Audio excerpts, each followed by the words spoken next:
नहीं आई हमारे खास सबसे बड़ी हाँ कैसे स्टाफ की कमी पूरी करनी, किस प्रकार से हम नर्सिस की कमी पूरी करेंगे, पैरामेडिक्स को पूरा करेंगे।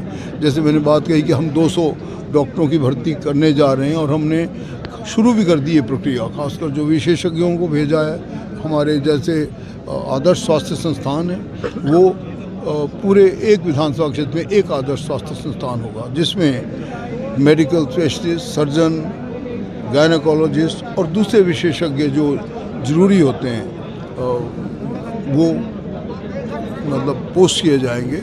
और वो ऐसा स्थान होगा जो सारी लगभग जैसे मानो आप 45 पंचायतें हैं तो उनको तकरीबन देख सके। जैसे हम पजैरा में हैं, पजैरा एक ऐसा सेंट्रल स्थान है कि इसमें आसपास की सभी गांव की दूसरी सारी पंचायतें मिल सकती हैं, आके प्रॉब्लम यहाँ दे सकते हैं। ऐसी हमने कहा है सब विधायकों को कि आप ऐसा स्थान निश्चित करो वहाँ पे हम आपको आदर्श स्वास्थ्य संस्थान देंगे ताकि आपको ये स्पेशलिस्ट सुविधाएं जैसे किसी का ऑपरेशन थिएटर की may not be very major operation पर कम से कम जो जहाँ पे गायनेकोलॉजिस्ट होगा, जहाँ पे ये लोग जितने भी 3-4 स्पेशलिस्ट होंगे तो वहाँ पे बाकायदा ऑपरेशन का भी किया जाएगा।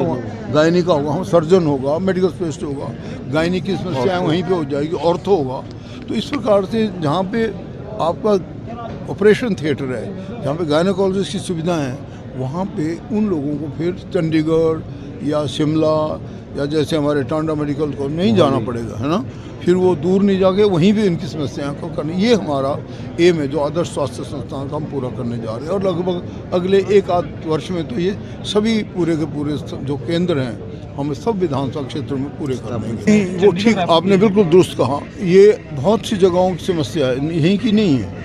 वो होता क्या है कि उनके पास पूरी सुविधाएं होती नहीं, जिम्मेवारी लेना क्योंकि लाइफ एंड डेथ का सवाल होता है, अगर किसी इसलिए बेचारे को कुछ बिगड़ ना जाए इसकी एक जो कई बार ऑर्डिनरी चीज़ को भी उनको रेफ़र कर दिया जाता है जब तक पूरे स्पेशलिस्ट ना हो, पूरे उपकरण ना हो। मैं आपको बता दूं कि मैं खुद चेयरपर्सन हूं, जितने भी उपकरण या जितने भी सामान लिए जा रहे हैं अभी मैंने लिस्ट आउट अलग अलग जगहों से मंगा ली है, बहुत सी जगहों से भी आनी है।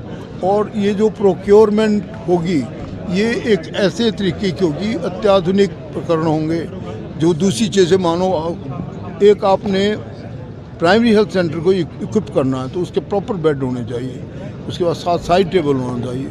इसी प्रकार से जो दूसरे स्टेथोस्कोप से लेके जितने उपकरण डॉक्टर को चाहिए वो पूरे होने चाहिए और आधुनिक प्रणाली के होने चाहिए, उसकी भी हम प्रोक्योरमेंट कर रहे हैं। और मैं खुद चेयरपर्सन हूँ। अभी तक डॉक्टरों की काफ़ी कमी है, बहुत सी जगहों में मैं तो लाहौल स्पीति तक भी गया और मैंने पाया कि लगभग पिछले कुछ वर्षों से 6-7 वर्षों से कई जगह डॉक्टर ही नहीं है। तो वो सीधे चलती रही क्योंकि कई प्रॉब्लम है इसकी।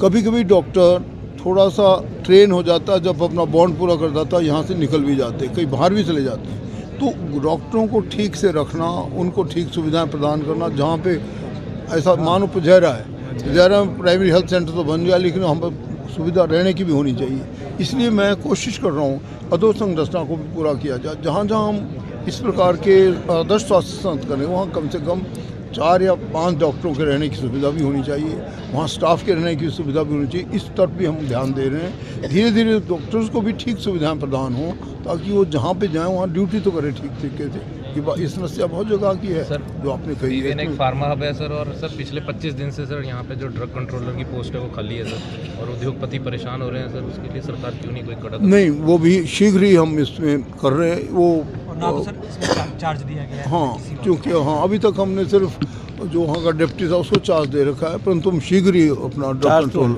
हाँ कर रहे हैं सर। लगातार सैंपल भी फेल हो रहे हैं सर, उसके लिए किस तरह? हाँ, वो भी एक समस्या। मैंने कल ही इसके बारे में भी एक प्रेस कॉन्फ्रेंस को एड्रेस किया कि जो ये एक लालच जो मैं समझता हूँ मानवता में आ गया है कि भाई एक ऐसी दवाई पैदा करो जो हो तो 40 रुपये की और बढ़ जाए 400 में, हो 400 के बिक जाए 4 लाख में।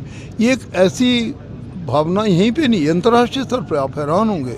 ये प्रॉब्लम कोई भारत की नहीं है या हमारे एक प्रदेश की नहीं है, ये अंतर्राष्ट्रीय समस्या है। और ये इस समस्या को निपटने के लिए बड़े मैं समझता हूँ एक बड़ी प्लानिंग की ज़रूरत है। और वो प्लानिंग क्या है कि जिन ये फेल हो रहे थे उनको हम दोबारा उत्पादन में नहीं रखेंगे, मैन्युफैक्चर में नहीं रखेंगे, उस लिस्ट से आउट करेंगे और धीरे धीरे ऐसे ही ड्रग हम लेंगे।